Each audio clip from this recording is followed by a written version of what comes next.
VFS stock analysis, Tuesday and onwards. Am I buying is the question. So I'm covering all that in this brief and short 1-minute video.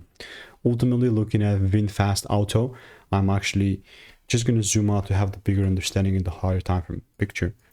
Look, I am the only person in this space that has done 41,000 videos like this. It's taken me 5 years, but I've also spent tens of thousands of dollars on courses and mentors, to come to this point.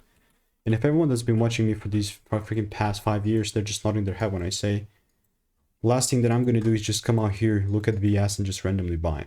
Well, yes, I understand this is a demand zone. We previously just reached the top.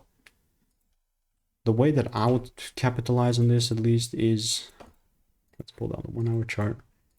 Even this, like, it's a cool demand zone, but mate, if there is no such a double break and there's no confirmation, then I'm simply not going to be the one that's going to buy. Simple. So if you do want to learn how I'm making 5-10K per month trading, click the first link in the description and get my free emails.